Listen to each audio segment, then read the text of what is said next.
partager avec vous ce matin sur le sujet suivant, un Noël pas comme les autres. Un Noël pas comme les autres. Et pour cela, j'aimerais que vous puissiez faire avec moi un retour dans le passé. On est en 1914, ok ? Vous vous mettez en condition, vous commencez un petit peu à vous enlevez les voitures électriques, les hybrides, vous enlevez tout ça. Et puis, on prend les vieilles voitures, on prend les beaux costumes, tout ce que vous voulez. On est en 1914. Cependant, ce qui se passe, c'est que le 28 juillet, la guerre est déclarée. La Première Guerre mondiale est déclarée. Vous le savez tous, on a appris ça, en tout cas, oui, on a tous appris ça dans les cours d'histoire. Et les premiers mois vont être sanglants. Les premiers mois vont être durs. La guerre va commencer et ça va être une guerre de mouvement, au début tout du moins. Les hommes se déplacent, se battent un côté puis de l'autre, jusqu'au moment où ils se rendent compte qu'il y a trop de pertes. Trop de pertes et beaucoup trop vite. Donc qu'est-ce qu'ils vont faire ?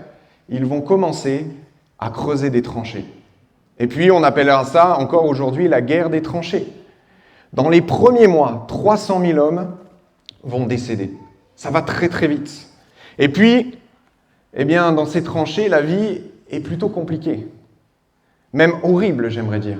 Je pense qu'on ne peut même pas imaginer, en fait. Déjà, quand on voit les images de ce qui se passe dans ces tranchées, on se dit, mais comment ont-ils pu faire pour vivre comme cela pendant 4 ans, pour les plus chanceux ? L'hygiène est déplorable. Il y a des rats, des puces. L'hiver est froid. L'hiver est très très froid. Surtout qu'à l'époque, les hivers étaient bien plus froids qu'aujourd'hui. Moi, je me rappelle, mon père m'a dit, quand j'étais jeune, j'ai fait mon service, il dit, je dormais dehors à moins 15 degrés. Aujourd'hui, c'est plus rare. C'était en Bretagne. En Bretagne, moins 15 degrés, il faut vraiment y aller. C'est maximum moins 9. Et puis, l'eau inonde toutes les tranchées. Parce qu'il pleut. Il pleut beaucoup. Alors, les soldats ont de l'eau jusqu'aux genoux, jusqu'aux cuisses. Quelque chose de terrible, toute la journée. Imaginez-vous, vous êtes trempés, vous avez froid, et vous ne pouvez pas faire autre chose que de rester là. Chaque jour, des centaines de bombes sont lancées sur les soldats, que ce soit d'un côté ou de l'autre. Le but, c'est d'essayer de tirer un petit peu où on pense que l'ennemi est, et puis d'essayer de tirer dans le mille, simplement. Juste pour vous donner un indice, en 1914, 50% des jeunes qui ont entre 20 et 30 ans vont mourir en France. Imaginez, aujourd'hui, vous avez les 20-30 ans, la moitié, 1 sur 2 décède. Vous imaginez le traumatisme dans le pays ? Et ça, c'est que en France. Imaginez après dans les autres pays. La guerre est terrible. Mais malgré les horreurs, malgré tout ce qui se passe, des centaines d'hommes vont baisser les armes pour célébrer Noël ensemble, et c'est ce qu'on va regarder maintenant. Au petit matin du 25 décembre 1914, le vent glacial de l'hiver balaie les tranchées. Le son infernal des canons s'est tu. Les soldats britanniques scrutent l'horizon à l'affût du moindre signe de l'ennemi.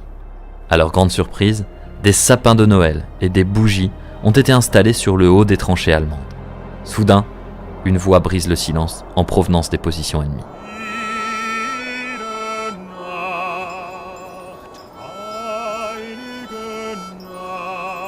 Elle est bientôt rejointe en chœur par d'autres Allemands qui entonnent « Stille Nacht ». Alors, les Britanniques répondent, entonnant à leur tour un chant de Noël. Les soldats ont troqué les armes pour les chants et célèbrent Noël à l'unisson.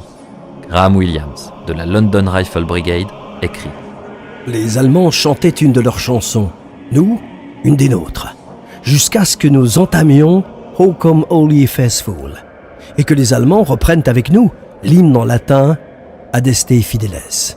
Et alors, je me suis dit, eh bien, c'est vraiment une chose extraordinaire. 2 nations chantant le même chant de Noël en pleine guerre. À la stupéfaction générale, un soldat allemand sort de sa tranchée et s'avance dans le No Man's Land.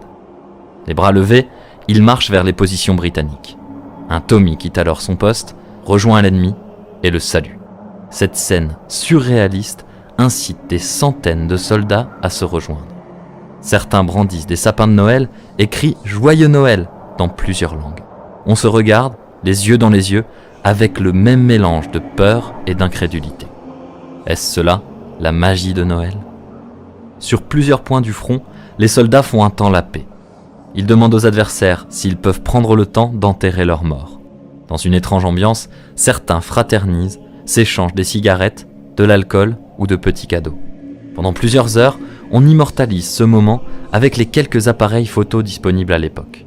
Les Allemands, curieux de voir ce que donnent les photos, proposent alors une nouvelle trêve pour Nouvel An. Un soldat anglais écrit à un ami. La nuit dernière, les Allemands ont illuminé leurs tranchées et chanté « Joyeux Noël ». On a répondu avec le même chant. Puis nous avons chanté des chansons et des cantiques. Ensuite, nous avons chanté l'hymne autrichien et ils ont répondu avec « God Save the King » que nous avons beaucoup applaudi.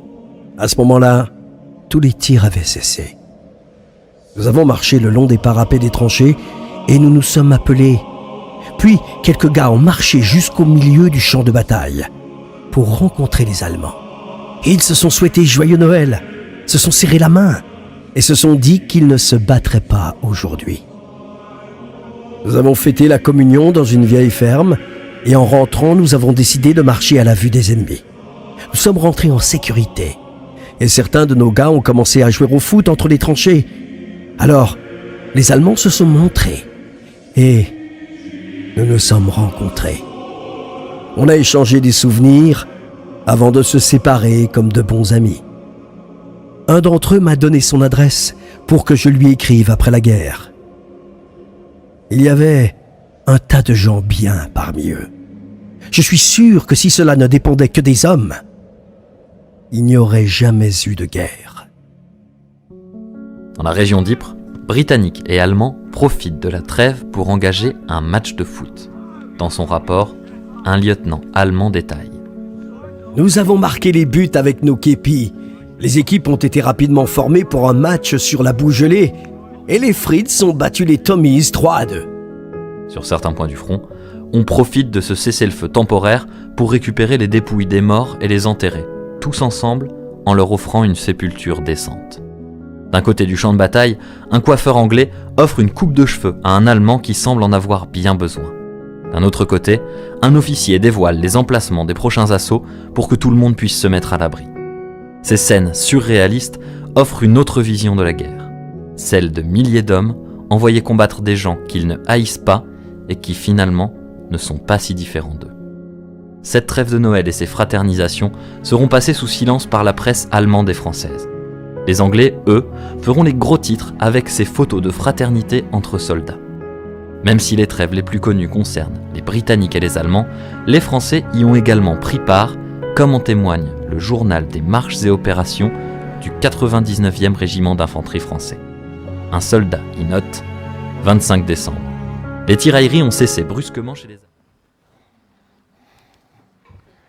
Un Noël pas comme les autres, hein ? Je pense que personne n'en a vécu un comme cela, ici. Et merci Seigneur, quelque part. Hein ? Mais on voit que pour les soldats, que ce soit allemands, anglais, français, eh bien, à Noël, il s'est passé quelque chose. Il y a eu quelque chose de différent. Ils se sont rencontrés. Imaginez juste un instant, ces hommes se tirent dessus depuis des mois. Ils ont certainement tué l'ami d'un, et puis peut-être la famille d'un autre, etc. Mais au moment, à Noël, ils se retrouvent et ils font la paix. Il est dit un peu plus tard dans le documentaire que sur certains fronts, les Allemands vont même cesser toute bataille entre Noël et le Nouvel An. Tout va s'arrêter. Pourquoi ? Parce que dans leur tête, Noël, c'est symbole de paix. Peu importe la guerre, Noël, c'est la paix. Et ne nous est-il pas dit dans la Bible que Jésus est le prince de la paix ? N'est-il pas écrit cela ? Nous le savons. Et pour nous, j'aimerais vous dire que Noël, c'est certes un symbole de paix, mais c'est aussi un symbole de pardon. Nous sommes aussi amenés à simplement propager le pardon autour de chacun d'entre nous. Pourquoi ? Parce qu'un sauveur nous est né qui nous a pardonné. Nous célébrons à Noël, bien entendu, la naissance du Christ. Mais le Christ, il est venu pourquoi ? Pour sauver l'humanité, pour pardonner chacun d'entre nous. Et on va prendre la parole de Dieu et on va l'ouvrir ensemble dans 2 Corinthiens, au chapitre 5, au verset 17. 2 Corinthiens, chapitre 5, 17 à 18. Si quelqu'un est en Christ, il est une nouvelle créature.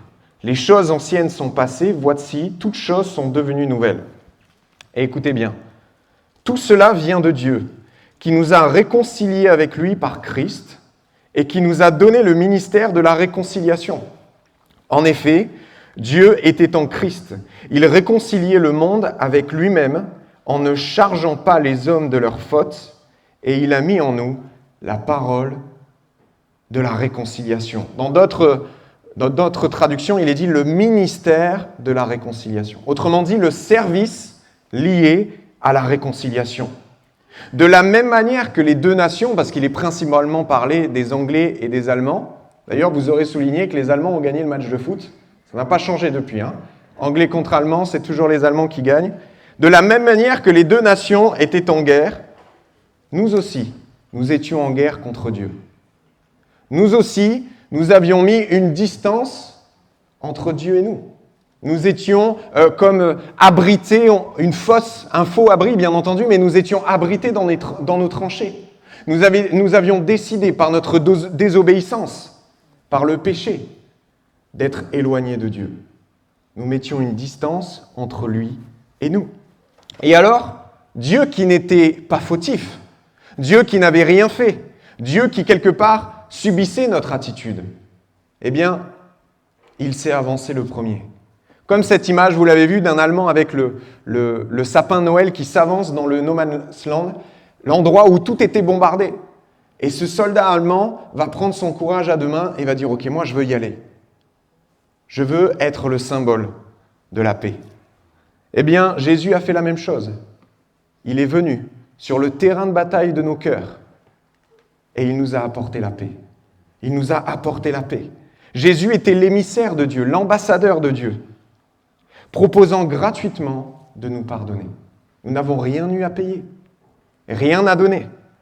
Il est dit dans le verset que nous avons lu, « Ne chargeant pas les hommes de leurs fautes ». Il nous est dit aussi dans la parole de Dieu qu'il s'est fait malédiction pour nous, alors que c'est nous qui méritions cette malédiction. C'est un petit peu comme si, par exemple, vous êtes un chauffard, vous foncez dans la voiture de quelqu'un, vous tuez toute sa famille, et il sort de la voiture, il dit « C'est pas grave, je vais payer les réparations ». Vous imaginez ? Ça ne se passe pas comme ça. Moi, je vous dis, j'ai eu pas mal d'accidents. J'en ai 3-4, ne vous inquiétez pas, ça n'a jamais été de ma faute. Vous pouvez me croiser dans la rue tranquillement. Mais plusieurs fois, on a essayé, vous savez, de me dire que c'était moi le fautif. Vous voyez ? Une fois, j'étais dans un rond-point, il y a un monsieur qui me fonce dedans en rentrant dans le rond-point et il me dit « Non, mais vous deviez me laisser passer. » Vous voyez ? C'est complètement fou. Les hommes, ils aiment accuser. Mais Jésus, lui, n'a pas fait cela.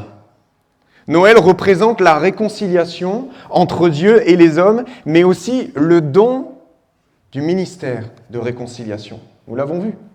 Nous aussi, nous devons être les porte-paroles de Dieu dans ce monde.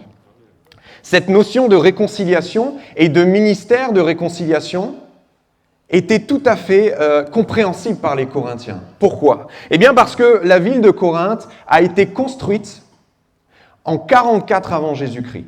Donc c'est une ville assez récente lorsque Paul écrit cela. Et qu'est-ce qui s'est passé ? Elle a été construite par Jules César. Et Jules César, pour peupler la ville, parce que ce n'était pas aussi simple qu'aujourd'hui, lorsqu'on était établi quelque part, pour prendre ses bagages et puis aller dans une autre ville, il n'y avait pas de TGV, il n'y avait pas tout ce que vous vouliez, les aides au logement ou quoi que ce soit. C'était compliqué, il fallait tout recommencer à zéro. Et bien ce qu'il a fait, c'est qu'il a publié un édit de réconciliation. Autrement dit, il a dit, toutes les gens de mauvaise vie, tous ceux qui ont commis un crime, tous ceux qui ont été des voleurs, des tueurs, tout ce que vous voulez, je vous offre l'amnistie si vous venez habiter à Corinthe. Imaginez la première année, l'insécurité. Vous savez que tous ceux autour de vous, ils étaient condamnés à la prison, mais au final, vous habitez tous au même endroit. Le taux de criminalité devait être bien haut.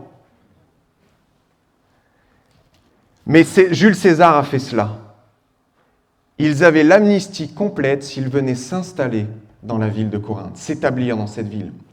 Et comme les messagers de César, à l'époque, parcourant le pays pour annoncer la bonne nouvelle de cette amnistie, nous devons nous aussi annoncer la réconciliation à ceux qui sont autour de nous. Nous devons leur annoncer la réconciliation. Nous devons leur annoncer une amnistie totale pour ceux qui désirent et qui souhaitent s'établir en Jésus-Christ. S'établir en Jésus-Christ.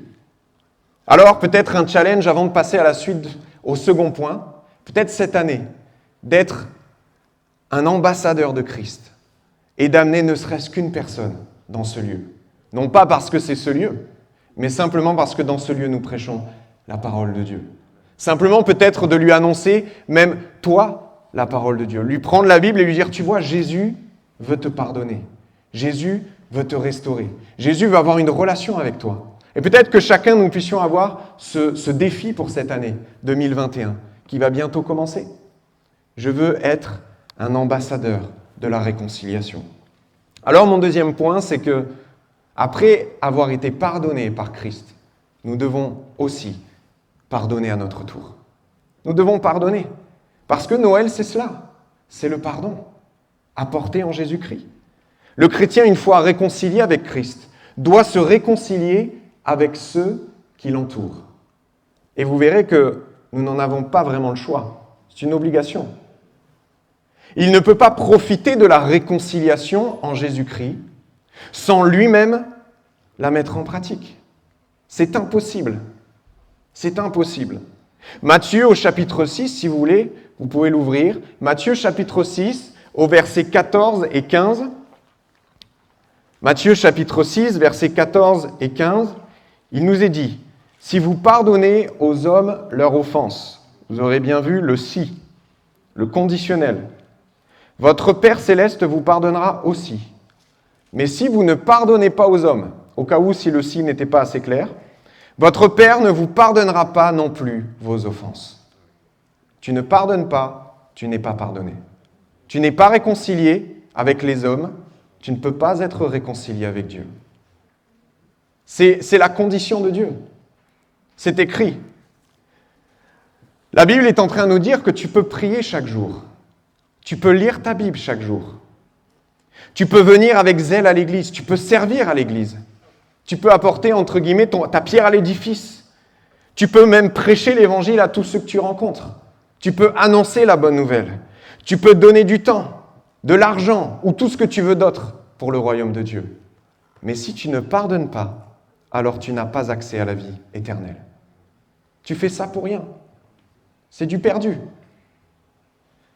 Dans 1 Corinthiens au chapitre 13, et vous connaissez bien ce texte, il nous est dit « Si je parle les langues des hommes et même celles des anges, mais que je n'ai pas l'amour, je suis un cuivre qui résonne ou une cymbale qui retentit.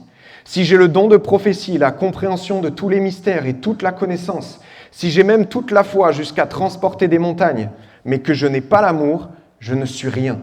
Et si je distribue tous mes biens aux pauvres, si même je livre mon corps aux flammes, mais que je n'ai pas l'amour, cela ne me sert à rien. » Et j'aimerais vous dire qu'ensuite, l'apôtre Paul va donner le pardon comme le fruit de l'amour. L'amour excuse tout, au verset 7, il est dit. Le pardon est le fruit de l'amour. Et l'amour de Dieu, ne l'a-t-il pas amené à nous pardonner ?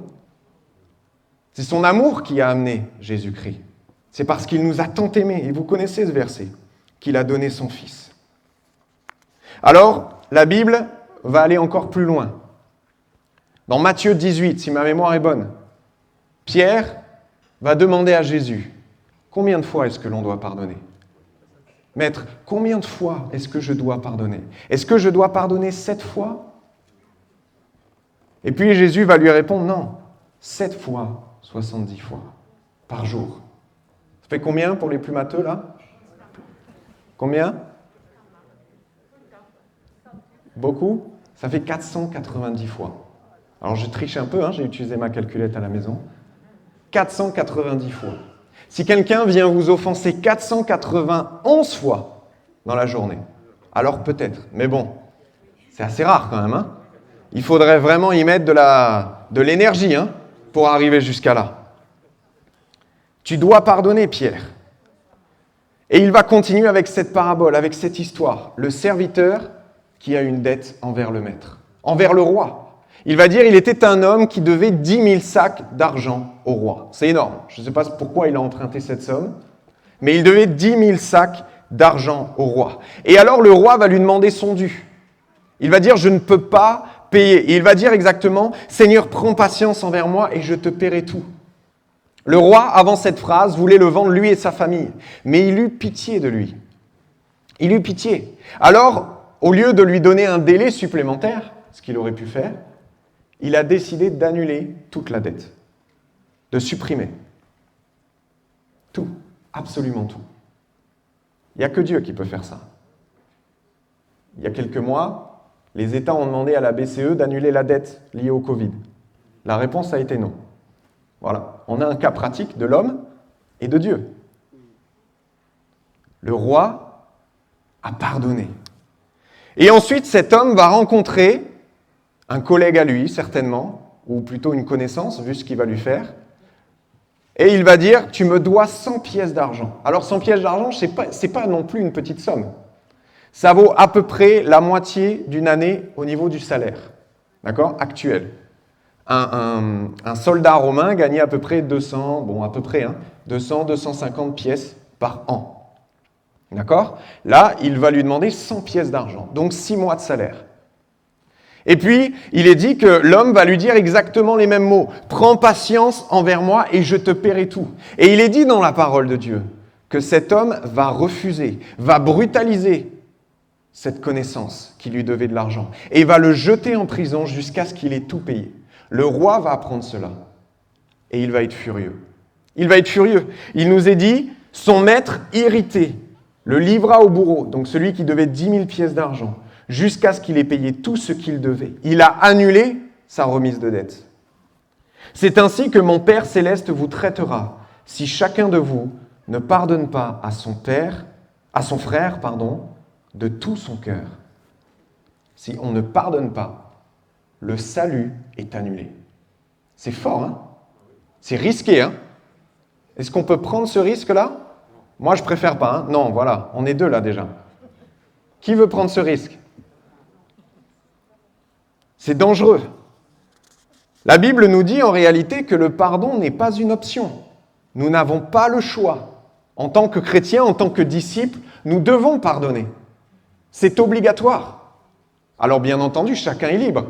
Tu as le choix de ne pas pardonner, mais tu auras aussi le devoir d'assumer les conséquences de ce non-pardon.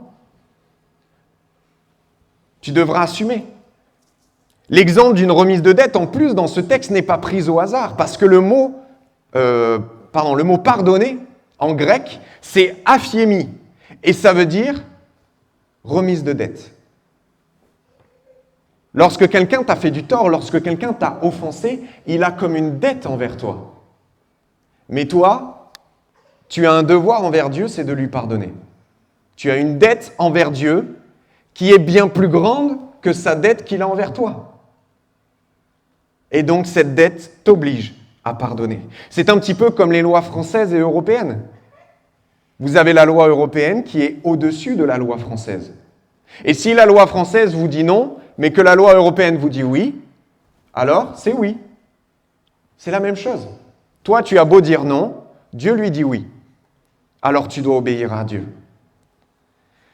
Dans le Notre Père, il est dit « Pardonne-nous nos offenses, comme nous pardonnons aussi à ceux qui nous ont offensés. » Comme nous pardonnons à ceux qui nous ont offensés.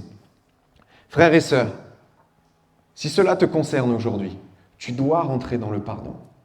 Tu dois le faire. C'est nécessaire. Et je pense que le Saint-Esprit parle à ton cœur ce matin pour que tu ne restes pas un jour de plus dans le non-pardon. Que tu puisses maintenant prendre cette décision de dire « je veux pardonner ». Alors peut-être que tu n'as pas non plus une ardoise avec le nom de ceux qui t'ont fait des offenses, mais peut-être que tu es du style rancunier. Vous savez ? Peut-être que lorsque quelqu'un te fait quelque chose, aussi peut-être faible que ce soit, petit, eh bien, tu laisses traîner pendant des semaines et des semaines et des semaines avant de te dire, bon, peut-être que là, c'est bon, il a assez souffert, je vais lui pardonner. Je pense qu'il a bien compris là. Heureusement que Dieu n'a pas fait ça. Heureusement qu'il n'a pas dit, il a bien compris là. Il a bien souffert là. Heureusement qu'il n'a pas fait ça. Oublie ta rancune. La rancune, socialement, ça rend les choses compliquées. Parce que la rancune, c'est au final ne pas accepter que l'homme est imparfait. C'est ça d'être rancunier. Ne pas accepter que l'autre puisse faire une erreur. Mais nous aussi, nous faisons des erreurs. Chacun d'entre nous, nous faisons des erreurs.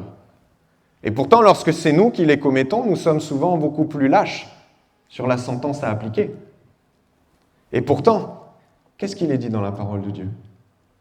Qu'est-ce qu'il est dit? Vous serez jugés comme vous-même vous jugez. Alors si tu ne pardonnes pas, Dieu va te juger de la même manière. Exactement de la même manière. Alors peut-être que suite à ce point-là, tu dis « Ok, je comprends Seigneur, je vais pardonner. Mais d'abord, il doit me demander pardon. » Lorsqu'il m'aura demandé pardon, peut-être que j'accepterai, Seigneur, j'accepterai. Je lui dirai « Ok, c'est bon, Dieu m'a parlé, je peux te pardonner. » Mais ça ne marche pas comme ça non plus. Ça ne marche pas comme ça. Un disciple doit prendre exemple sur le maître, n'est-ce pas? Et le maître, a-t-il attendu que nous lui demandions pardon pour descendre sur terre et mourir sur la croix? Pas du tout. Pas du tout. Il est dit dans Jean chapitre 1 au verset 5, « La lumière luit dans les ténèbres, et les ténèbres ne l'ont point reçue. » Ou encore dans Jean chapitre 3, « La lumière étant venue dans le monde, les hommes ont préféré les ténèbres à la lumière parce que leurs œuvres étaient mauvaises. » Et pourtant, Jésus, à ce moment-là, n'a pas dit « Oula, ils n'ont pas voulu de moi, allez, je remonte. » Qui se débrouille? Ils ne veulent pas me demander pardon, pourquoi j'irai mourir pour eux? Il n'a pas dit ça. Il a même supporté pendant toute sa vie les religieux, le doute, même parfois sa famille qui était contre lui. Mais il est allé jusqu'au bout, pour chacun d'entre nous. La dette que tu as envers Dieu, et je vous l'ai dit tout à l'heure, t'oblige à pardonner. Cette dette est plus forte, même si l'autre ne souhaite pas de ton pardon. Ça, j'aimerais te dire que ce n'est même pas ton affaire, en fait. C'est entre lui et Dieu. Parce que si, au final, il ne demande pas pardon, eh bien, il aura des comptes à rendre à Dieu. Vous vous rappelez de ce verset qui dit « À toi la vengeance et à toi la rétribution ». Autrement dit, Seigneur, je mets la vengeance entre tes mains. Moi, j'abandonne de me venger. Je ne le ferai pas. Seigneur, toi, tu t'en occupes. Eh bien, c'est exactement la même chose. Nous devons pardonner, même lorsque il ne nous demande pas pardon. C'est comme ça. Nous avons une dette envers Dieu qui nous l'oblige. Matthieu 5, verset 44 nous dit « Aimez vos ennemis, bénissez ceux qui vous maudissent, faites du bien à ceux qui vous haïssent, et priez pour ceux qui vous maltraitent et qui vous persécutent. » En pardonnant, nous nous libérons d'un poids. Très souvent, nous pensons que c'est l'autre qui va être libéré lorsque nous allons pardonner. Alors oui, c'est vrai, mais nous nous libérons aussi nous. Parce qu'il y a un poids sur notre cœur. Il suffit de voir les gens qui ne pardonnent pas, qui sont rancuniers. Dès qu'ils voient la personne arriver là, oh purée, et on sent qu'il y a quelque chose qui ne va pas. Ils sont tout le temps énervés. Il y a toujours des histoires. Au repas de famille, la seule chose qu'on parle, c'est lui, il ne m'a pas dit bonjour, lui, elle ne m'a pas dit bonjour, etc. Et c'est tendu. Ce genre de personnes, excusez-moi, mais ils ne sont pas libres. Et si tu es comme ça, tu n'es pas libre, tu dois être délivré de cela. Tu dois être délivré. Parce que tu es esclave du non-pardon. À partir du moment où tu fais quelque chose qui te rend mal, il y a un problème. Il y a un problème. L'orgueil, alors oui, l'orgueil nous empêche de pardonner. Parce qu'on pense que, ou on a l'impression, qu'en pardonnant, nous laissons l'autre gagner.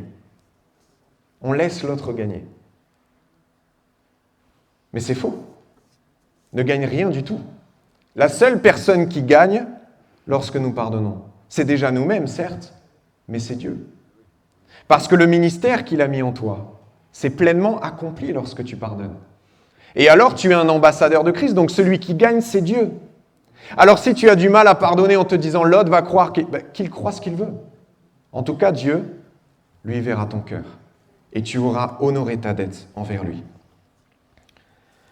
Alors, le pardon, il faut l'admettre, parfois, est un processus. C'est parfois dur de pardonner dans l'immédiat.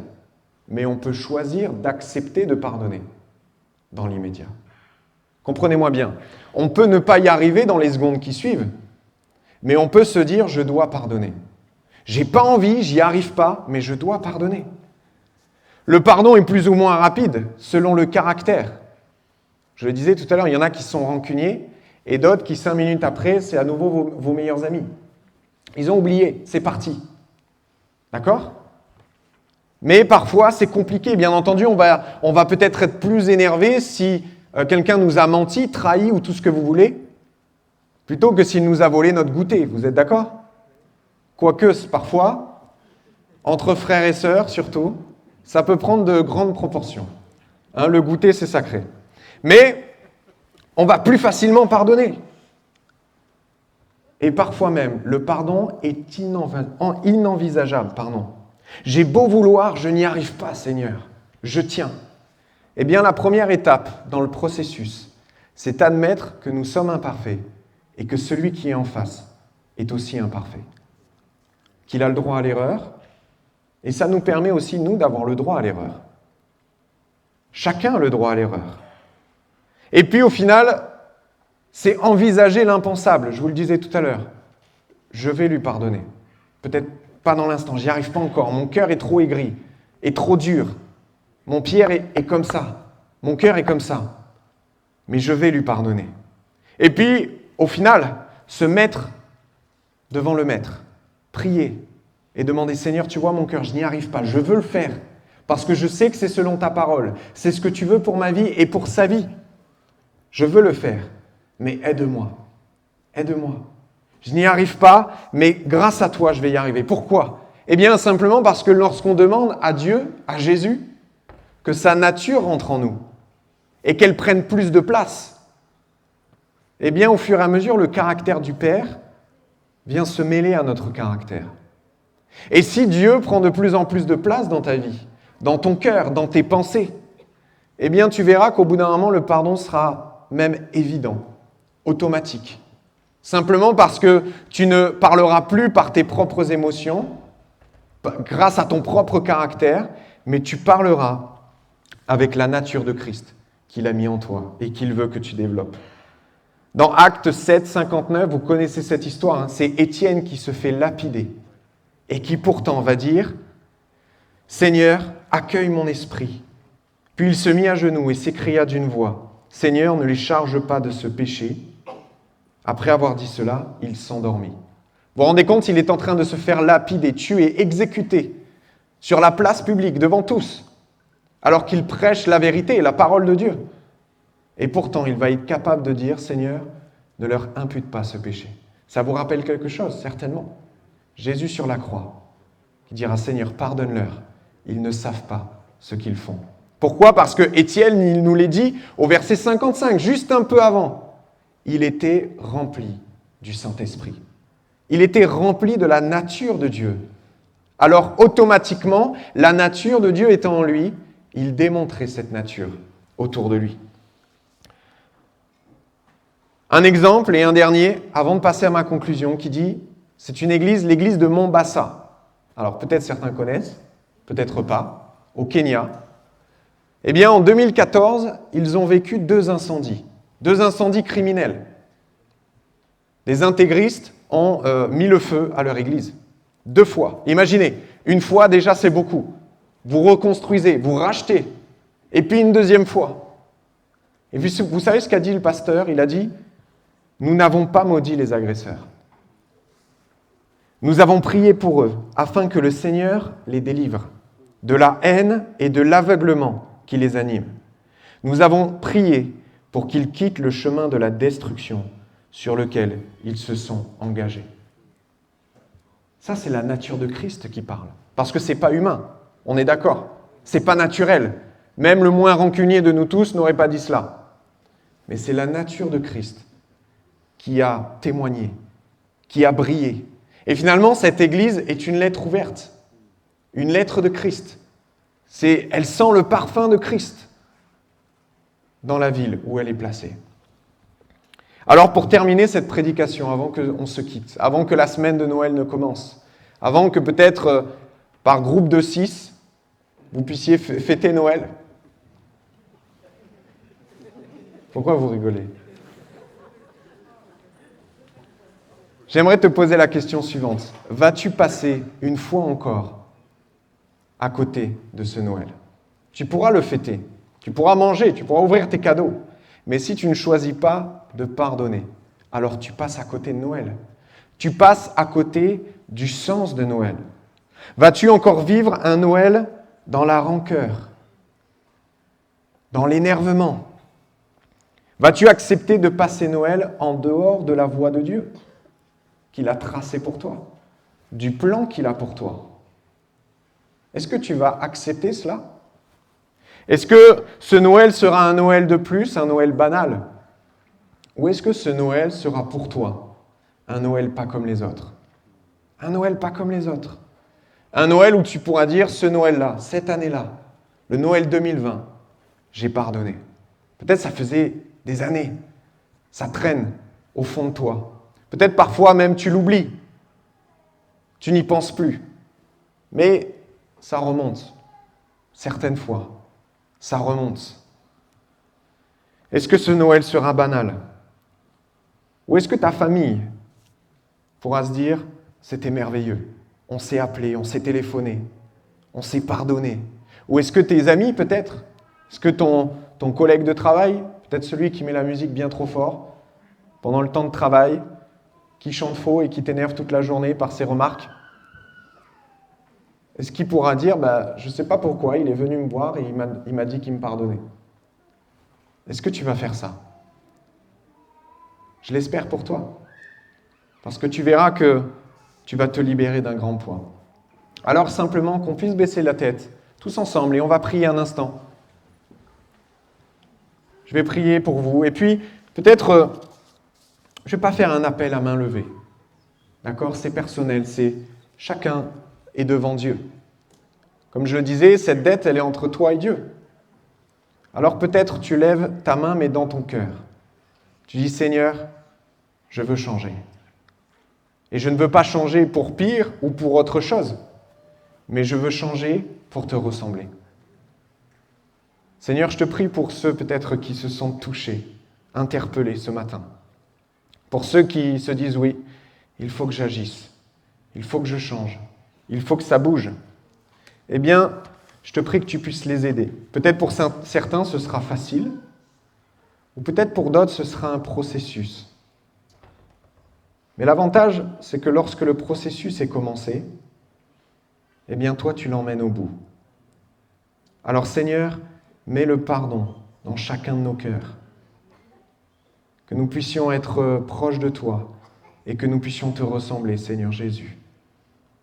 Que tu puisses bénir également tous mes frères et sœurs qui sont présents pour ces fêtes de Noël et puis pour pas seulement Noël, mais toute l'année qui va arriver.